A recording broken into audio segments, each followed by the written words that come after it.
Well, howdy there, Internet people. It's Bo again. So today we are going to talk about wildfires and how to stay safe. After that last video about California, I had people reach out and say, hey, you tell us to prepare, but didn't tell us how to prepare.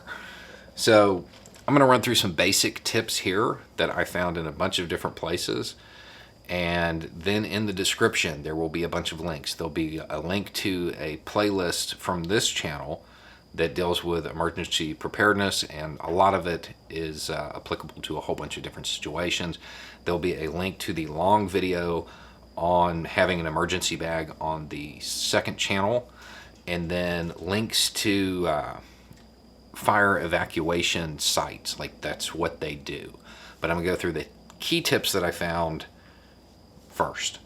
Okay, so first thing is at least 2 evacuation destinations. So have 2 different places that you can go to prepared beforehand. And make sure that you can get to either of them through different routes in case one is closed due to fire or smoke or whatever. Another thing that I would add to this is to have somebody who is out of the area, out of state, to act as a point of contact. That way, if you and your circle are not together when it's time to evacuate and you can't communicate with each other for whatever reason, a lost cell phone, whatever, you have somebody that you can contact out of the area who you know their communications will be working to pass messages back and forth via landlines or a borrowed phone or whatever. That's good to have anyway. At all times, have somebody you know and that everybody in your circle knows this is the person to call. Keep an extra set of clothes for everybody in your vehicle. Okay, that's one less thing to have to worry about, or if you have to get out of bed in the middle of the night, you already have the change of clothes there. Have an evac bag. And like we said, we've got a bunch of videos on that on this channel. And then if you know absolutely nothing about it, there's the long video on the second channel. In that, something that I don't always remember to say because I have them on a thumb drive, have copies of all of your documents or scan them and put them on a thumb drive. Have a digital copy of them at least. Make sure you have a plan for all your animals and you have a radio.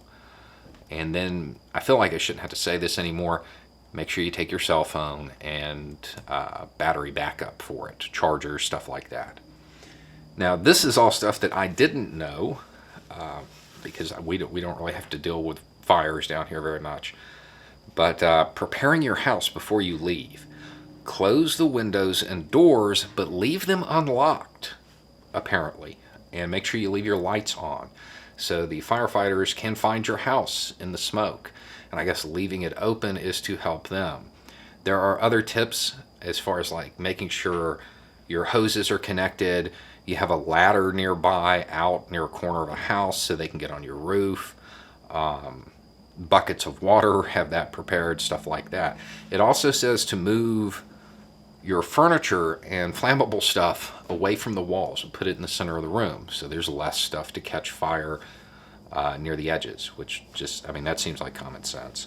Shut off gas, AC, and propane tanks, and make sure if you have a grill, move that away from your house. Normally they're stored right up against it. You probably don't want it there in the event of a fire. And then another big one was don't leave your sprinklers on. Don't leave anything that can impact water pressure because that's going to hurt their abilities to save your property. So those were the key tips that were both the person I reached out to and asked, they said, and were also listed on the resources that'll be in the description. But definitely, if you're in that area or a like area, take the precautions you need to because it is shaping up to be pretty bad this year. Anyway, it's just a thought. Y'all have a good day.